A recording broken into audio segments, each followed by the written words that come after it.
দিনহাটার বাসিন্দা উত্তম কুমারকে তাকে এনআরসির নোটিশ ধরানো হয়। নোটিশের ঘটনায় তীব্র সমালোচনা মুখ্যমন্ত্রী মমতা বন্দ্যোপাধ্যায়ের। বিজেপি সরকার পশ্চিমবঙ্গে এনআরসি চাপিয়ে দেওয়ার চেষ্টা করছে।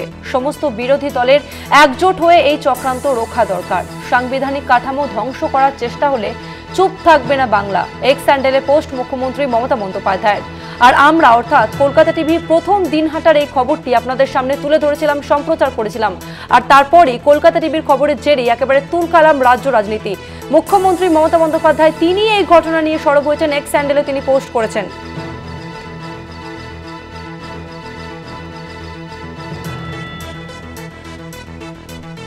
অসমের বিজেপি সরকার এ রাজ্যে এনআরসি চাপানোর চেষ্টা করছে। দিনহাটার ঘটনায় এবার পদ্ম শিবিরকে তোপ মুখ্যমন্ত্রী মমতা বন্দ্যোপাধ্যায়ের। কোচবিহারের দিনহাটার বাসিন্দা উত্তম কুমার বজ্রবাসীকে নোটিশ পাঠায়, এনআরসির নোটিশ পাঠায় অসমের বিজেপি সরকার। আর এই বিষয়টি নিয়ে এবার সরব হলেন মুখ্যমন্ত্রী মমতা বন্দ্যোপাধ্যায়। এই খবর আপনাদের সামনে প্রথম সম্প্রচার করেছিলাম আমরা অর্থাৎ কলকাতা টিভি। আর তারপরে এবার মুখ্যমন্ত্রী মমতা বন্দ্যোপাধ্যায় তিনি এক্স স্যান্ডেলে পোস্ট করেছেন। তিনি মন্তব্য করেছেন যে অসমের বিজেপি সরকার এ রাজ্যে এনআরসি চাপানোর চেষ্টা করছে। তীব্র সমালোচনা করেছেন মুখ্যমন্ত্রী মমতা বন্দ্যোপাধ্যায়। বিজেপি সরকার পশ্চিমবঙ্গে এনআরসি চাপিয়ে দেওয়ার চেষ্টা করছে। সমস্ত বিরোধী দলের একজোট হয়ে এই চক্রান্ত রোখা দরকার। সাংবিধানিক কাঠামো ধ্বংস করার চেষ্টা হলে চুপ থাকবে না বাংলা। এক্স স্যান্ডেলে পোস্ট করে এমনটাই জানিয়েছেন মুখ্যমন্ত্রী মমতা বন্দ্যোপাধ্যায়।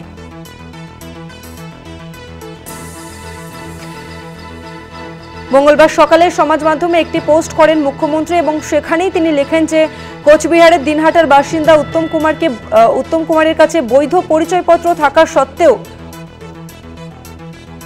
তাকে অনুপ্রবেশকারীর সন্দেহে হেনস্থা করা হয়েছে।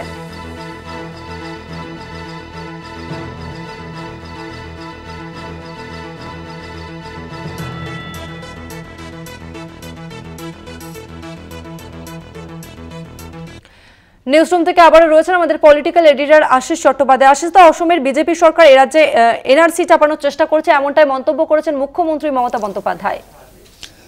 দেখো, এটা একটা ভয়ানক ঘটনা। একটি ঘটনা আমাদের কাছে খবর হিসেবে এসেছিল রবিবার কলকাতা টিভি প্রথম এই খবরটি করে যে উত্তম কুমার ব্রজবাসী বলে এই দিনহাটার বাসিন্দা, কোচবিহারের দিনহাটার বাসিন্দা, এবং তারা সেখানে তাদের পরিবার 40-50 বছর ধরে সেখানে রয়েছেন, স্থায়ী বাসিন্দা। তাদের কাছে অসমের ফরেনার্স ট্রাইব্যুনাল থেকে একটি এমন কোয়ারি পাঠানো হয়, লম্বা ফর্ম পাঠানো হয় যেন তারা বিদেশের অনুপ্রবেশকারী এবং তারা অনুপ্রবেশকারী নয় এই মর্মে তাদেরকে প্রমাণ জমা দিতে হবে অসমের ফরেনার্স ট্রাইব্যুনালে। কিভাবে অসমের ফরেনার্স ট্রাইব্যুনাল পশ্চিমবঙ্গের একজন বাসিন্দাকে এই নোটিশ পাঠালো তা নিয়ে বিস্ময়ের সৃষ্টি হয়, চাঞ্চল্যের সৃষ্টি হয়। সেই খবরটা রবিবার কলকাতা টিভির পর্দায় আমরা করেছিলাম এবং তারপরে সেটা নিয়েই রাজনীতির জল গড়াতে শুরু করে। আজকে দেখা যাচ্ছে যে মুখ্যমন্ত্রী মমতা বন্দ্যোপাধ্যায় তা নিয়ে তীব্র প্রতিক্রিয়া জানিয়েছেন। মুখ্যমন্ত্রী এক্স হ্যান্ডেলে পোস্ট করে বলেছেন যে কোন এখতিয়ারে, কি এখতিয়ার আছে আসামের ফরেনার্স ট্রাইব্যুনালের যে তারা পশ্চিমবঙ্গের একজন নাগরিককে, পশ্চিমবঙ্গের একজন বাসিন্দাকে এই ধরনের কোয়ারি ফর্ম পাঠাতে পারেন। এরপরেই মমতা বন্দ্যোপাধ্যায় বলেছেন যে এ থেকে স্পষ্ট হচ্ছে অসমে যে বিজেপি সরকার চলছে এবং কেন্দ্রে যে সরকার চলছে তারা পশ্চিমবঙ্গে এনআরসি করতে চায়। এনআরসির নাম করে পশ্চিমবঙ্গে তারা বহু মানুষকে, যারা পশ্চিমবঙ্গের তথা ভারতের নাগরিক, তাদের নাগরিকত্ব খোয়াবার, তাদের নাগরিকত্ব তারা যাতে হারান সেই ব্যবস্থা করতে চায়। এটা কিন্তু পশ্চিমবঙ্গ সরকারের পুরনো অবস্থান। অর্থাৎ যখন ন্যাশনাল রেজিস্ট্রার অফ সিটিজেন্স বা এনআরসি বলে একটি জিনিস করবার চেষ্টা করে কেন্দ্রের বিজেপি সরকার, সে অনেক বছর, কয়েক বছর আগের কথা, তখন থেকেই পশ্চিমবঙ্গ সরকার বারবার বলেছে যে যারা ভোট দিচ্ছেন, যারা ভোট দিয়ে সরকার তৈরি করছেন রাজ্যে এবং কেন্দ্রে, তারাই তো নাগরিক। যাদের ভোটার কার্ড আছে বা যাদের অন্যান্য পরিচয়পত্র আছে তারাই তো নাগরিক।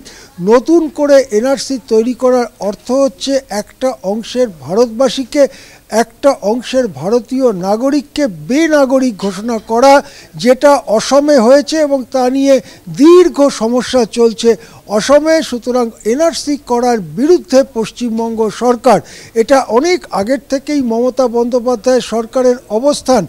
এবারে যেহেতু চোরাগোপ্তা নানা রকম কোয়ারি আসতে শুরু করেছে, আমাদের মনে রাখতে হবে কুচবিহার জেলা একেবারে আসাম লাগোয়া এবং আসাম লাগোয়া অঞ্চল দিনহাটাতে যেহেতু অসমের ফরেনার্স ট্রাইব্যুনাল তারা চিঠি পাঠিয়েছে, কোনো এখতিয়ার না থাকা সত্ত্বেও চিঠি পাঠিয়েছে।